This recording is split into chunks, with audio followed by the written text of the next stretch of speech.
I was 45 when my heart stopped beating in that sterile hospital room, alone and forgotten, while my husband celebrated his promotion with the woman who destroyed my marriage. But when I opened my eyes again at 28, staring at my engagement ring on a hand that shouldn't exist, I knew exactly what I had to do. This time, I wouldn't be the devoted wife who sacrificed everything. This time, I would become his stepmother. Before we jump back in, tell us where you're tuning in from. And if this story touches you, make sure you're subscribed, because tomorrow, I've saved something extra special for you. My name is Sarah Carter, and I died on a Tuesday. The irony wasn't lost on me that it happened on the same day David finally got the regional promotion he'd been chasing for 15 years. While he was probably toasting champagne with Jessica Wells in some expensive downtown Denver restaurant, I was flatlined in Presbyterian Saint Joseph Hospital, alone except for the steady beep of machines that had kept me breathing for the past 3 weeks. The stroke came without warning. One moment I was standing in our empty Cherry Creek apartment, staring at the divorce papers David had served me the week before, and the next I was collapsing onto the hardwood floors we'd picked out together during happier times. The paramedics told the doctors I'd been there for nearly 6 hours before our neighbor, Mrs. Chen, heard my phone buzzing endlessly through the thin walls. David didn't even visit. His lawyer showed up once, efficiently handling the paperwork. That would transfer our joint assets to his name. The nurse mentioned how sorry she was that my husband was too busy with work to come see me. If only she knew that the woman filing his reports and scheduling his meetings was the same 24-year-old who had been warming his bed for the past 2 years. Jessica Wells. Even her name tasted like poison in my mouth. I'd known about her long before David thought I did. How could I not? The way he started working late every Tuesday and Thursday, claiming client dinners that never appeared on any restaurant receipts. The way he began showering immediately when he came home, washing away perfume that smelled nothing like the vanilla body spray I wore. The way he stopped touching me altogether, claiming stress and exhaustion, while his phone buzzed constantly, with messages that made him smile in ways I hadn't seen in years. But knowing and proving are two different things, and I was too terrified of losing everything to confront the truth. Where would I go? What would I do?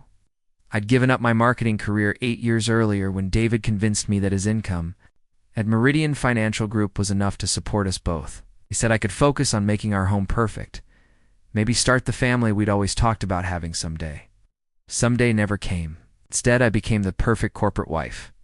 I attended every company function, smiled graciously at his colleagues, and never complained when he missed dinner after dinner. Anniversary after anniversary, birthday after birthday. I organized his social calendar, managed his dry cleaning, and kept our apartment spotless and ready for the important clients he sometimes brought home for drinks. I was so good at being invisible that eventually I disappeared entirely. The final insult came last October on our 3rd wedding anniversary. I'd made reservations at the Capitol Grill, the same restaurant where David had proposed 2 years earlier. I'd bought a new dress, the deep blue one that used to be his favorite color on me, and spent the afternoon at the salon getting my hair done the way he liked it. He texted me at 7:30, 30 minutes after our reservation time. Emergency. Client meeting. Rain check. Sorry, babe. I sat alone at that table for 2 hours, nursing a single glass of wine and watching other couples celebrate their love while the servers whispered among themselves about the woman who'd been stood up. The maître d' eventually offered to move me to a smaller table, his pity wrapped in professional courtesy that made my cheeks burn with humiliation. I found out later from Emma Rodriguez, my best friend and the only person who still called me regularly, that David and Jessica had been spotted that same night at Guard and Grace, laughing over cocktails and sharing a dessert I'd never seen him order in all our years together. Emma had wanted to tell me, but she didn't know how. She'd been watching me shrink into myself for years, becoming smaller and quieter and more apologetic for existing. That night, I went home to our empty apartment and did something I'd never done before. I searched through David's things. Just his phone, which was password protected anyway, but his dresser drawers, his jacket pockets, his laptop bag. I was looking for evidence, for proof, for something concrete that would give me the courage to finally speak up. What I found was worse than I'd imagined. Hotel receipts dating back 18 months. Restaurant charges for expensive bottles of wine on nights when David claimed he was working late. Credit card statements showing jewelry purchases I'd never received, lingerie in sizes that didn't fit me, and weekend trips to Aspen that I'd never been invited on. But the thing that broke me wasn't the evidence of his affair. It was the email I found in his laptop's trash folder, sent to Jessica 3 months earlier. Can't wait until the divorce is final, and we can stop pretending. Sarah's been dead weight for years anyway. You're everything she'll never be: ambitious, exciting, young. The promotion will be announced soon, and then we can finally start our real life together. Dead weight. That's what 15 years of loving someone unconditionally had made me. I printed out everything. Every receipt, every email, every piece of evidence that proved what a fool I'd been. I was going to confront him when he got home. I was going to demand answers and apologies and some semblance of the respect I'd been denied for so long. But David didn't come home that night, or the next night, or the night after that. On Friday, I finally called Meridian Financial Group, pretending to be worried about his safety. The receptionist, a sweet older woman named Margaret, told me not to worry. "Oh, honey, Mr. Mitchell is fine. He's been staying at the downtown Ritz-Carlton all week for those late client meetings. Miss Wells has been handling all his arrangements." Miss Wells. Even the receptionist knew. That's when I realized that David hadn't just been cheating on me. He'd been planning his exit for months, methodically separating our lives while I remained obliviously devoted. The late nights weren't just about the affair. They were about establishing his independence, building a new routine that didn't include me. I was already a ghost in my own marriage. The divorce papers arrived the following Monday, delivered by a courier who apologized for interrupting my morning coffee. David had filed on grounds of irreconcilable differences, claiming we'd grown apart over the years. His lawyer had been thorough. Since I'd stopped working, I had no independent income to claim. Since the apartment lease was in his name, I had no automatic right to stay. Since we'd never had children, there were no custody arrangements to complicate things. I was entitled to half of our shared assets, which amounted to about $12,000 in a joint savings account David had apparently forgotten to empty. Everything else, his 401k, his stock options, his annual bonus, was considered separate property earned during our marriage, but held in his name alone. 15 years of my life, and I was worth $12,000. The realization hit me like a physical blow. I'd given David everything: my career, my independence, my identity, my fertile years, my youth, and he'd slowly hollowed me out until there was nothing left but an empty shell, playing house in an apartment that had never really been home. It had become exactly what he'd called me in that email. Preparing and narrating this story took us a lot of time. So if you are enjoying it, subscribe to our channel. It means a lot to us. Now back to the story. Dead weight. The stress of processing this truth, of facing a future completely alone, with no skills, no job prospects, and no support system beyond Emma's worried phone calls, must have been too much for my body to handle. The stroke happened. That Tuesday afternoon, while I was sitting on our couch trying to figure out where I would live, what I would do, how I would survive. In those final moments of consciousness, as I felt my vision dimming and my words slurring, all I could think about was how satisfied David would be that I'd solved his problem for him. He wouldn't even have to pay alimony now. But dying wasn't the end of my story. It was just the beginning. Because somewhere between the darkness of that hospital room and the impossible brightness that followed, I was given something I'd never had before: a second chance, not just to live, but to live differently, to make different choices, to refuse to be dead weight ever again.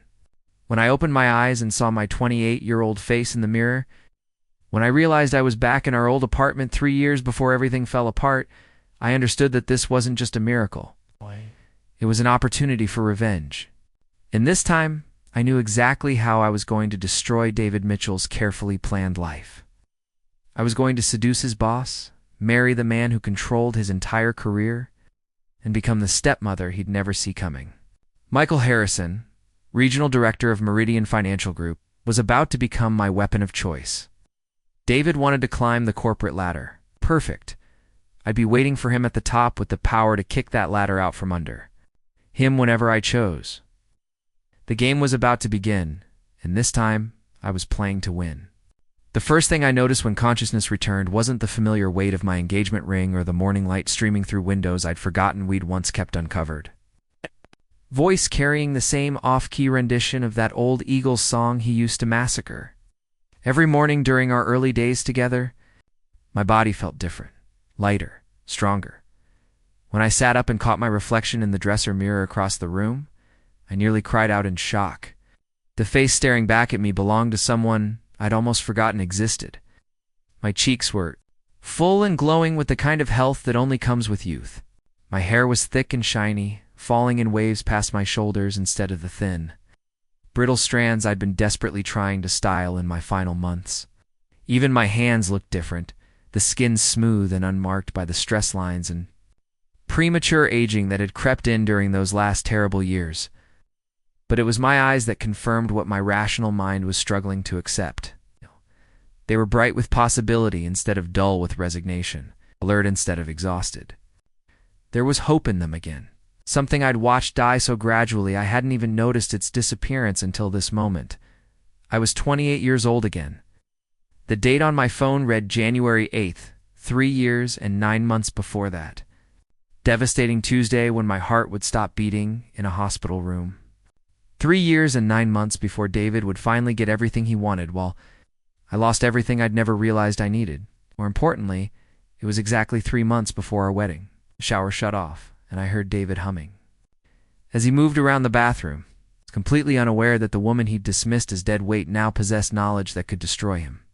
He had no idea that I knew about Jessica Wells, about the years of betrayal ahead, about his carefully orchestrated plan to use me as a placeholder until someone better came along. Knowledge, I realized, was the most powerful weapon I'd ever possessed. When David emerged from the bathroom with a towel wrapped around his waist, his dark hair still damp and that boyish grin I'd once found so charming spreading across his face, I felt nothing but cold calculation. This was the man who would spend the next 3 years slowly poisoning our marriage, while positioning himself for a clean exit. This was the man who would miss our anniversary to be with another woman, who would serve me divorce papers like a business transaction, who would let me die alone rather than interrupt his celebration. But he didn't know that I knew, and that gave me every advantage I needed. "Morning, beautiful," he said, leaning down to kiss my forehead in a gesture that had once made my heart flutter. Now it felt like strategy, like a chess move in a game. I'd been too naive to realize we were playing. "You're up early for a Saturday?" I smiled back at him, the same trusting smile I'd given him every morning for years. But underneath it, my mind was already racing. Couldn't sleep. I kept thinking about the wedding. David's expression flickered just for a moment, with something I'd never noticed before. Annoyance, maybe? Or resignation? It was gone so quickly I would have missed it in my previous life. But now I was watching for every micro-expression, every tell that revealed his true feelings. 3 months, he said, sitting on the edge of the bed to pull on his socks. Crazy how fast it's going. Crazy indeed.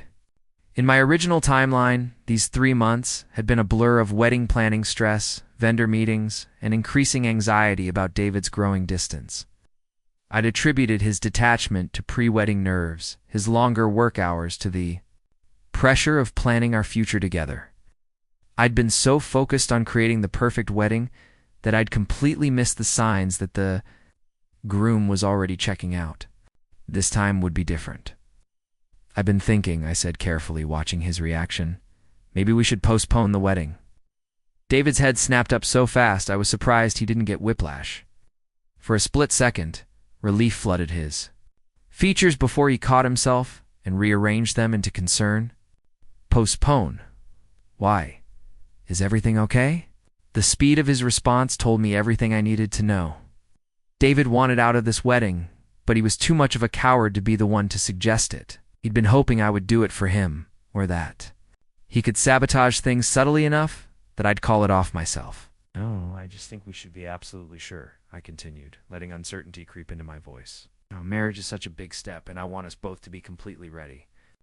I watched him struggle between jumping at the opportunity and maintaining the facade of a devoted fiancé. Its ambitious side won, as I'd known it would. Sarah, honey? We've been together for 3 years. We've planned everything, sent the invitations. Your parents already booked their flights from Phoenix? He reached for my hand, his thumb stroking over my engagement ring in a gesture I'd once found romantic. Are you getting cold feet? Cold feet? As if my hesitation was the problem. Not. His wandering eyes and wandering hands. But I forced myself to nod to play the uncertain bride he needed me to be. Maybe a little, I admitted. I just want to make sure we're doing this for the right reasons. David's relief was palpable, even as he put on a show of supportive concern. What kind of reasons are you worried about? This was my opening. The moment to plant the seeds that would grow into my escape. I don't want either of us to feel trapped. I want to make sure we're marrying each other because we can't. Imagine life any other way, not because it's what's expected or convenient. The word trapped hit him like I'd known it would. I could practically see the wheels turning in his head as he processed. What I was offering him, a guilt-free exit from a commitment he'd never wanted to make in the first place. You know what? He said slowly, his hand tightening on mine, in what anyone else would have interpreted as reassurance. Maybe you're right. Maybe we should take some time to really think about this. And there it was. The beginning of the end of David Mitchell's carefully laid plans. Really? I let hope and gratitude fill my voice. You're not upset? Of course not. He was already standing up, reaching for his shirt with movements that seemed lighter. Somehow, I want you to be absolutely certain. We both deserve that. What we both deserved was honesty. But David had forfeited that right the moment he decided to build his future on my destruction. Now, I was simply returning the favor. The rest of that Saturday passed in a strange bubble of false normalcy. Was more attentive than he'd been in months, more affectionate, more present. It would have been touching if I didn't know it was relief masquerading as renewed devotion. He was so grateful for the reprieve I'd offered that he was actually trying to be a good fiancé again. Too little, too late. That evening, as we sat on our couch watching a movie he'd chosen, I let myself study his profile with new eyes. David was objectively handsome in that clean-cut, ambitious young professional way that had first attracted me. He kept himself in good shape, dressed well, knew how to charm people when it served his purposes. He was exactly the kind of man I'd thought I wanted when I was 25 and believed that love meant finding someone who looked good on paper. But there was a coldness to him I'd spent years making excuses for, self-centeredness that had grown more pronounced as his career advanced. Even now, relaxed and grateful on our couch, he was scrolling through his phone instead of watching the movie. He's probably already planning how to leverage this wedding postponement to his advantage. I wondered if Jessica Wells was already in the picture. In my original timeline, David had always claimed their relationship started after our marriage began falling apart. But now I suspected that had been just another lie. The timeline had probably been much more calculated than I'd wanted to believe. It didn't matter now. What mattered was that I had 3 years of insider knowledge about David's plans. His weaknesses, his patterns of behavior. I knew exactly how he operated.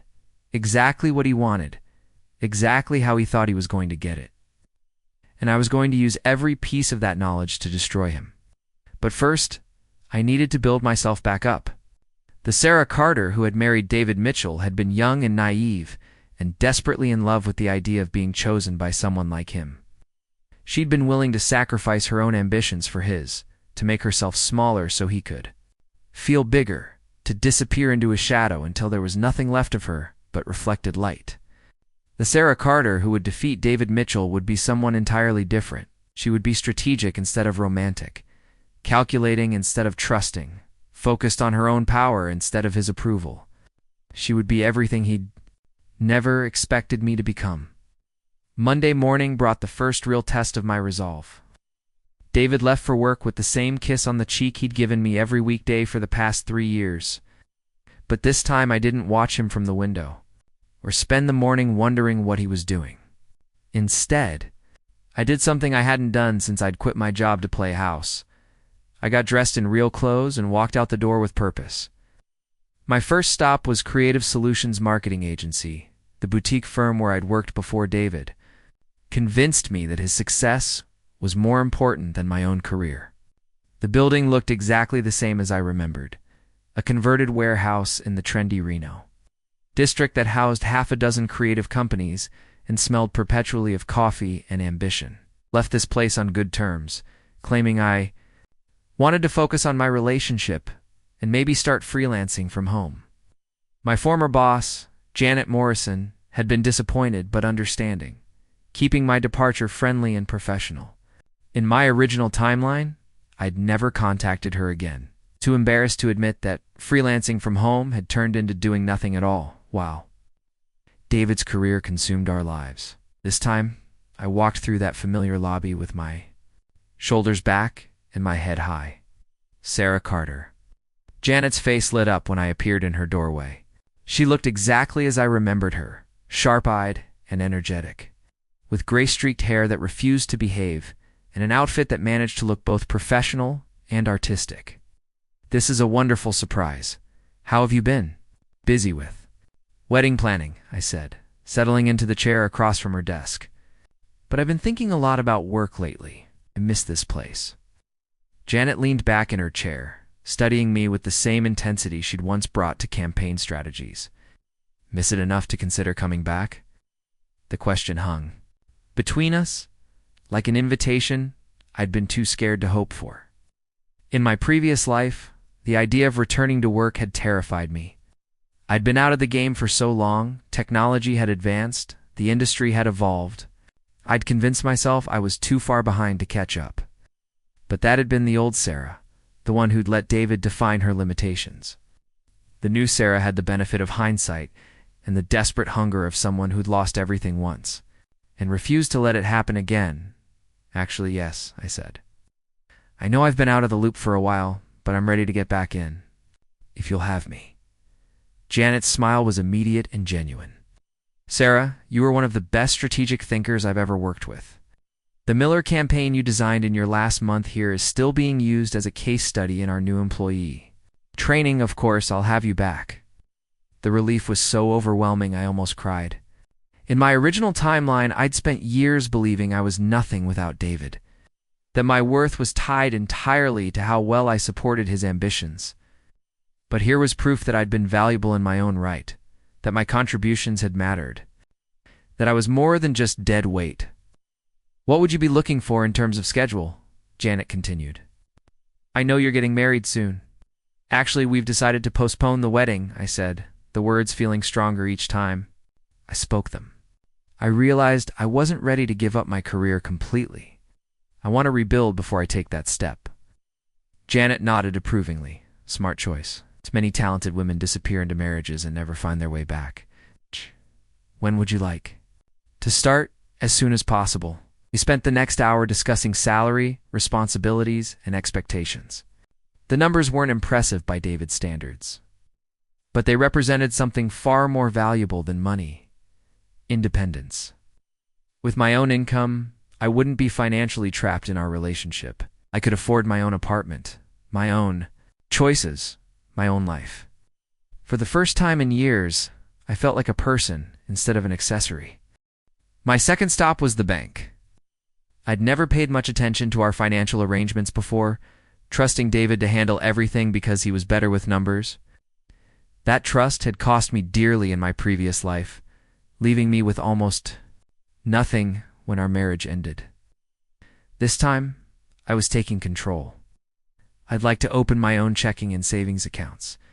I told the banker, a friendly woman about my age who didn't seem at all surprised by the request, something completely separate from any joint accounts. The process was surprisingly simple. Within an hour, I had my own accounts, my own debit card, my own financial independence. It felt like reclaiming a piece of myself I'd forgotten existed. The third stop was the hardest: the bridal shop where my wedding dress was hanging, waiting for final alterations. Miss Carter, the shop owner, Mrs. Chen, bustled over with pins in her mouth and measuring tape around her neck. Perfect timing. "We just finished the hem adjustments. Would you like to try it on?" The dress was beautiful, Exactly what 25-year-old Sarah had dreamed of wearing when she said yes to David's proposal. Elegant ivory silk with delicate beadwork and a train that would photograph beautifully in the garden venue we'd booked. It represented everything I'd thought I wanted: romance, tradition, the fairy tale ending I'd been taught to believe was the ultimate goal. But fairy tales, I'd learned, were just stories people told to make the harsh realities of life more palatable. Actually, I said carefully, I need to discuss a change in timeline. We've decided to postpone the wedding. Mrs. Chin's face fell. Oh dear, I'm so sorry to hear that. Is everything all right? Everything's fine, I assured her. We just want to make sure we're completely ready. I was hoping we could discuss holding the dress until we reschedule. The business side of the conversation was more complicated than I'd expected, involving cancellation policies and storage fees and scheduling conflicts. But in the end, Mrs. Chen was understanding, and I walked out of there feeling lighter than I had in months. No wedding dress hanging over my head like a deadline. No constant reminders of a commitment I now knew was built on lies. My phone buzzed as I was walking back to my car. A text from David. How's your day going, miss you? I stared at those words for a long moment, remembering how they would have made my heart skip just a week ago. Now, they felt like manipulation. Like breadcrumbs thrown to keep me grateful and compliant while he planned his real life with someone else. Good day, I texted back. Productive. See you tonight. No, miss you too. No hearts or emoji. Just polite acknowledgement, the kind of response you'd give an acquaintance. David called as I was driving home, his voice warm with the false intimacy I now recognized as performance. Hey, beautiful. You sound different? Everything okay? Just tired, I said. Long day of errands, wedding stuff, among other things. I let the ambiguity hang between us, knowing it would make him curious and slightly nervous. Actually, I started looking into going back to work. The silence on the other end of the line stretched just long enough to be telling. Really, he finally said. I thought we'd agreed that wasn't necessary. My salary can support us both. His salary, not our household income, not our financial partnership, which he controlled, which gave him power over every decision. I miss working, I said simply. I miss feeling useful. You are useful. You manage everything at home. You support my career. It's incredibly valuable. Valuable to him, maybe, but I'd learned the hard way that value without independence was just another form of servitude. I know, I said, but I want to contribute. Financially, too. I want to feel like we're true partners. Another pause. I could practically hear him recalculating, trying to figure out how this change would affect his long-term plans. Well, if it makes you happy, he said finally, just don't overcommit yourself. We still have a wedding to plan, even if we've pushed back the date. A wedding to plan. As if I hadn't just spent the day systematically dismantling every preparation we'd made. As if he wasn't secretly relieved by every step I took away from the altar. Of course I agreed, nothing too demanding. But as I hung up the phone and pulled into our apartment complex, I was already mentally drafting the email I would send to our wedding venue, our caterer, our photographer, postponing indefinitely, with the option to cancel entirely if needed. David was waiting for me when I walked through the door, having arrived home early for the first time in months. He pulled me into a hug that felt like gratitude wrapped in the illusion of affection. So tell me about this job idea, he said, settling onto the couch and patting the space beside him. I stayed standing, using the physical distance to maintain emotional distance as well. Jeanette Morrison wants me back at Creative Solutions. Part-time to start, with the possibility of going full-time later. Janet Morrison, he repeated thoughtfully. She's the one who always worked those crazy hours, right? It's always pushing her team to take on more clients than they could handle. He was trying to plant seeds of doubt, to make me remember why I'd left in the first place. In my original timeline, it might have worked. I'd been so eager to please him, so quick to second-guess myself when he expressed concern. But I remembered now how much I'd loved that job. Energized I'd felt by the challenges, how proud I'd been of the campaigns we'd created. David had slowly convinced me that my stress was a problem instead of recognizing it as passion. She's ambitious, I said evenly. I respect that about her. I just don't want you to get overwhelmed. You've been out of the workforce for a while. Maybe something with less pressure would be better. Less pressure. Less money. less independence, less threat to his control. I think I can handle it, I said. Besides, it's just part-time. David nodded, but I could see the wheels turning behind his eyes. He was already planning how to undermine this decision, how to gradually convince me it was too much, how to guide me back into the comfortable cage he'd built around our relationship. He had no idea that I was 10 steps ahead of him, that I knew every manipulation he would try because I'd fallen for them all before. That night, as David slept peacefully beside me, I lay awake staring at the ceiling and planning my next moves. Work was just the beginning. I needed to rebuild my social connections, reestablish my independence, and most importantly, I needed to start gathering intelligence about Meridian Financial Group and its regional director, Michael Harrison.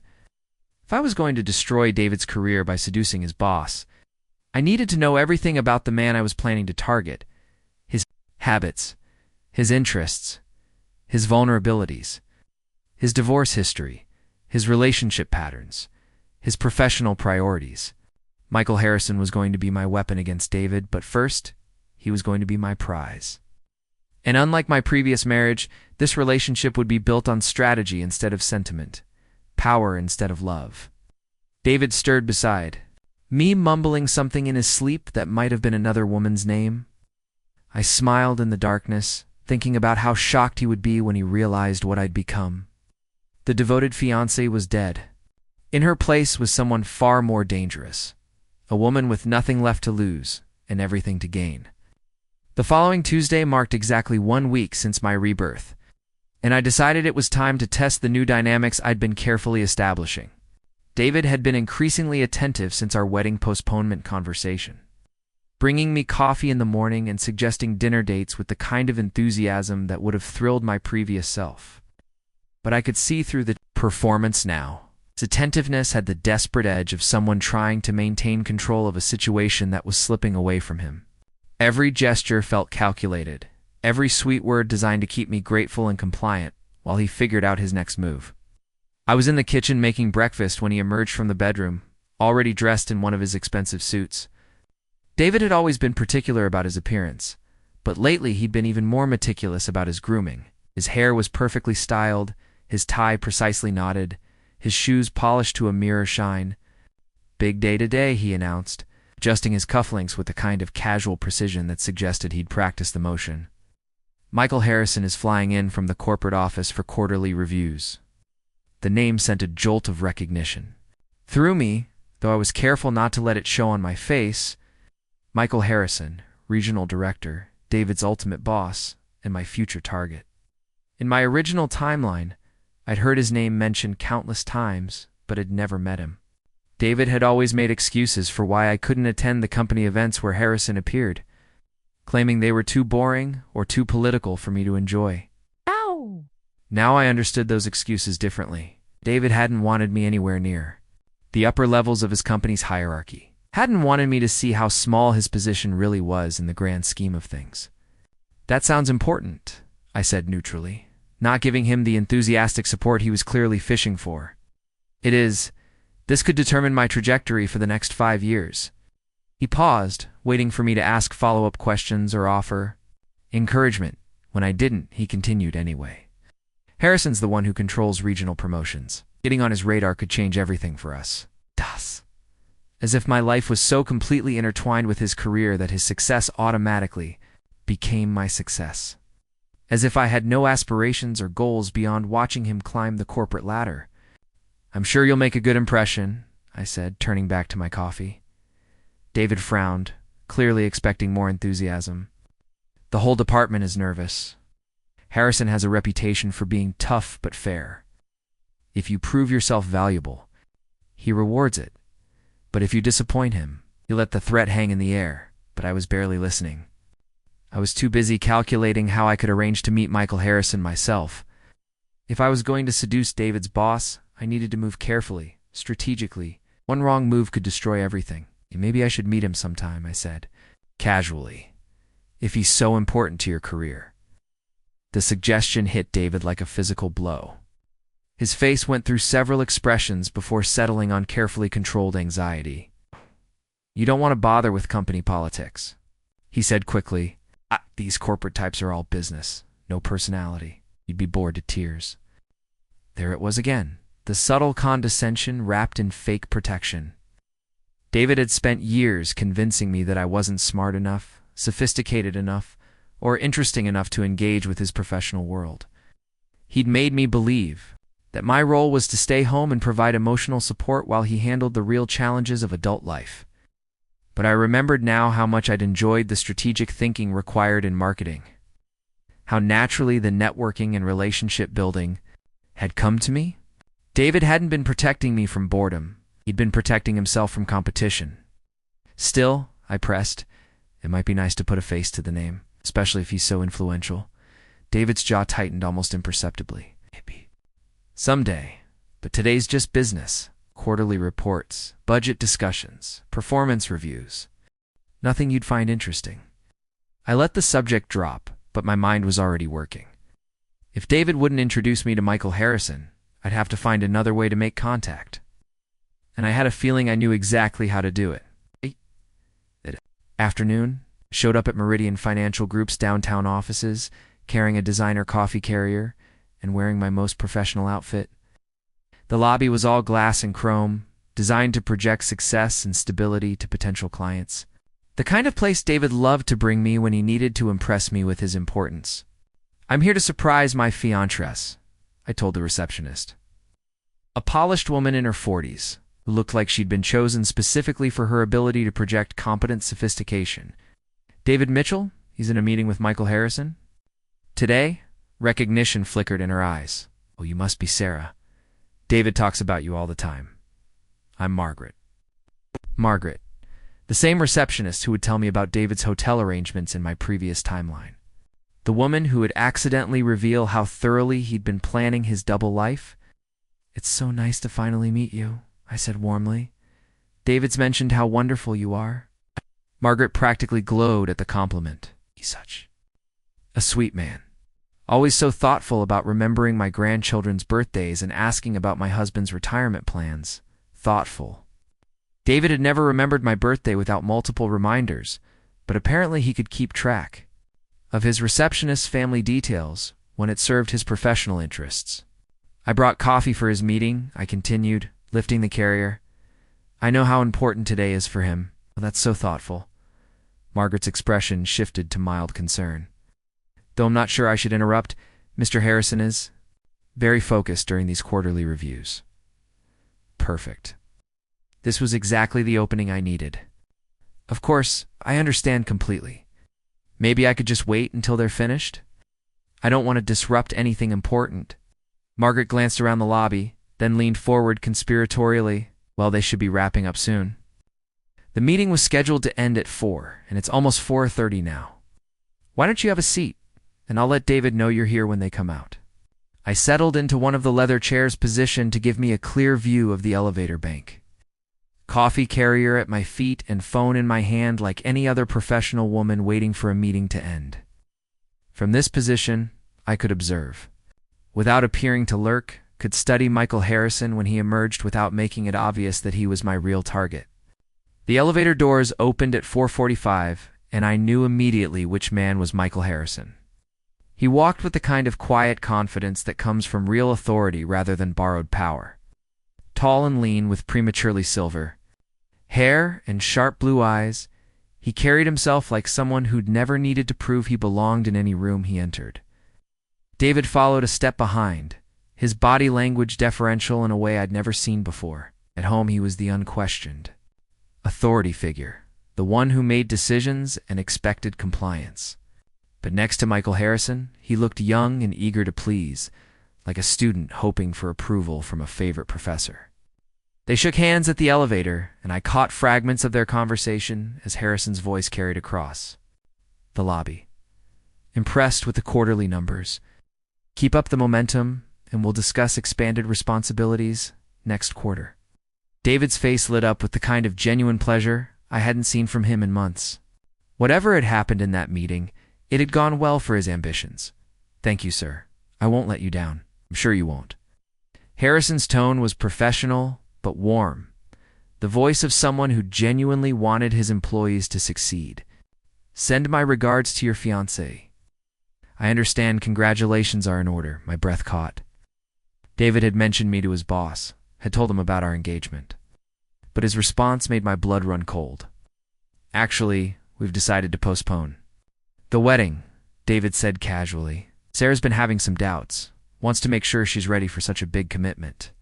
The lie was delivered so smoothly, with just the right touch of disappointed understanding, that anyone listening would have assumed I was the problem. That I was the one with commitment issues, the one making our relationship difficult. Harrison nodded sympathetically. Smart to wait until you're both certain. Marriage is too important to rush into. Exactly what I told her, David agreed. Better to be sure than sorry later. I sat frozen in my chair, watching this performance with new eyes. David wasn't just lying about our postponement. He was repositioning the entire narrative to make himself look like the patient, understanding partner dealing with a flighty, uncertain woman, setting up a story that would explain our eventual breakup while preserving his image as a good man who'd done everything right. The conversation wrapped up quickly after that, with Harrison heading toward the exit and David turning back toward the office area. I waited until Harrison had left the building before standing up and walking toward the elevator bank, timing it perfectly to intercept David as he rounded the corner. Sarah. His surprise looked genuine, but I could see him rapidly calculating what I might have overheard. "What are you doing here?" I held up the coffee carrier with a smile that felt like broken glass. "I wanted to surprise you after your big meeting. How did it go?" Relief flooded his features. If I was focused on his meeting, I probably hadn't. Been listening to his conversation with Harrison, really well actually. Harrison seemed impressed with my performance this quarter. David's chest puffed slightly with pride. He even mentioned expanded responsibilities. "That's wonderful," I said, letting genuine enthusiasm creep into my voice. "You've worked so hard for this." David beamed at the praise, his ego too large to recognize the calculation behind my words. "Want to grab dinner to celebrate? There's that new steakhouse you mentioned wanting to try." "I'd love that," I agreed, linking my arm through his as we walked toward the exit. But my mind wasn't on dinner or celebration. It was replaying every detail of Michael Harrison's appearance, every word of his conversation with David, every clue about his personality and character that I could gather. He was older than I'd expected, probably in his early 40s, the kind of weathered attractiveness that suggested he'd lived enough life to be interesting. His suit was expensive, but not flashy. His manner confident, but not arrogant. Spoken about David's performance with genuine interest, rather than perfunctory corporate speak. Most importantly, he'd mentioned my existence without any apparent knowledge of who I was or what I looked like. David had clearly kept me completely separate from his professional life, which meant I could approach Harrison without any preconceived notions about our relationship. That evening, over expensive steaks and wine David ordered to impress me, I listened to him rehash every detail of his meeting with calculated interest. I asked the right questions, made the appropriate congratulatory sounds, and let him feel like the conquering hero he clearly saw himself as. But underneath my supportive facade, I was planning. Michael Harrison was David's superior, his pathway to advancement, his professional future, which made him the perfect weapon for my revenge. I just needed to figure out how to get close enough to deploy that weapon effectively. "You seem distracted," David observed as we shared dessert. "Everything okay? Just thinking about work?" "Tomorrow," I said truthfully. "My first day back at Creative Solutions." David's expression tightened slightly. "You know, it's not too late to change your mind about that. With my promotion prospects looking so good, we really don't need the extra income. Need as if my desire to work was purely financial, as if I couldn't possibly have professional ambitions of my own." "I want to contribute," I said firmly. "I want to feel useful. You are useful. You support me in ways that money can't measure." But support, I'd learned, was a one-way street in David's world. He expected it from me, but never offered it in return. And now that I knew how our story was supposed to end, I understood that all my years of support had been worthless to him. I'd been an unpaid employee in my own relationship, and when I was no longer useful, I'd been discarded like any other outdated resource. Never again. Still, I said with a smile that didn't reach my eyes, "It'll be nice to have my own income." my own independence. The word independence hung between us like a challenge. David's smile faltered for just a moment before he recovered his composure. "Of course," he said, "whatever makes you happy." But I could see the wheels turning behind his eyes, already planning how to undermine this new development. Make me doubt myself, how to create problems that would force me to quit, how to gradually guide me back into the dependent position where he was most comfortable. He had no idea that I was several moves ahead of him, that I knew every strategy. He would try because I'd fallen for them all before. And while he was focused on controlling me, I would be focused on something far more valuable, gaining control of his entire professional future. Through the man who held all the power in David's world. Michael Harrison didn't know it yet, but he was about to become the most important person in my life. My first day back at Creative Solutions felt like stepping into a parallel universe where I was allowed to be intelligent again. The office buzzed with the kind of productive energy I'd forgotten existed. People moving with purpose between meetings and deadlines. Ideas flowing freely in brainstorming sessions that actually valued input from everyone in the room. Janet had assigned me to the Morrison Hotel account, a boutique chain looking to rebrand their image from stuffy corporate to modern luxury. It was exactly the kind of strategic challenge I'd thrived on before David convinced me that stress was the enemy of happiness. "Scara, I want you to lead the creative direction on this one," Janet announced during our team meeting. "Your portfolio from 3 years ago shows exactly the kind of sophisticated thinking Morrison is looking for. Lead the creative direction, not assist, not support, not provide input that someone else would get credit for. Lead." I felt something inside me that had been dormant for years sadly stretch and wake up. Ambition drive. The hunger to create something meaningful and put my name on it. "I'd love that," I said, accepting the project folder with hands that were steadier than I'd expected. "When do they want to see initial concepts?" 2 weeks. "I know it's tight for your first project back, but it's perfect," I interrupted. "I work better with deadlines."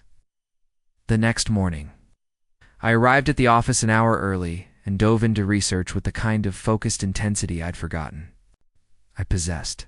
Morrison Hotels had been around for 30 years, built by a family that understood hospitality but struggled with modern marketing. Their current brand felt dated, their messaging unclear, their target demographic confused.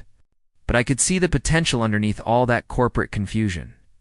These weren't just hotels, they were experiences waiting to happen. Spaces where business travelers could feel human again, where couples could rediscover romance, where families could create memories that lasted beyond checkout time. By the time Janet arrived, I had 3 distinct creative directions mapped out on my computer screen, complete with mood boards and preliminary messaging strategies. "You've been busy," she observed, settling at my desk with her morning coffee. "Show me what you're thinking." I walked her through each concept, watching her expression shift from polite interest to genuine excitement as she realized I hadn't lost my edge during my time away. If anything, my perspective had deepened. The pain of the last few years had given me insight into what people really needed from their experiences, what they were searching for when they chose to spend money on something beyond basic necessities. "This is exactly what Morrison needs," Janet said, pointing to the concept I'd labeled refined refuge. "You've identified their core value proposition better than their own marketing team has." The praise felt like sunlight after years of living in shadow. David had trained me to believe that my ideas were nice, but ultimately inconsequential. That real success required the kind of aggressive ambition I supposedly lacked. But Janet saw something different in my work. Depth, nuance, emotional intelligence that could translate into profitable strategies. "I want to schedule a presentation with Morrison's executive team for next Friday," Janet continued. "Can you have a full campaign ready by then?" "Absolutely," I said, without hesitation. That afternoon, I began the most important research project of my new life, learning everything I could about Michael Harrison. Not just his professional background, which was impressive enough, but his personal interests, social connections, his patterns of behavior outside the office. I started with the obvious sources. LinkedIn revealed his career trajectory: Harvard, MBA, 15 years, climbing the corporate ladder at various financial firms before joining Meridian 5 years ago. He'd transformed their regional performance, expanding market share and improving client retention through what industry publications called his relationship-focused approach. But it was the personal details that interested me more. A divorce 2 years ago from Victoria Harrison, a socialite who'd apparently decided that Michael's steady success wasn't exciting enough compared to the tech entrepreneur she'd left him for. No children, which suggested either choice or circumstance, but eliminated a major complication from my plans. His social media presence was minimal, but revealing. Professional posts about market trends and company achievements, but also occasional shares of articles about art exhibitions, classical music, performances, and historical architecture. A man with refined tastes who appreciated beauty and culture beyond the corporate world. Most importantly, he was scheduled to speak at the Denver Business Council's quarterly networking event next Thursday evening. A public appearance where I could arrange an accidental meeting without raising suspicions about my motives. The event was held at the Denver Art Museum, a venue I knew well from my previous work in marketing. I'd helped plan several client events there and understood the layout, the flow of traffic, the strategic positioning that would maximize my chances of a meaningful encounter.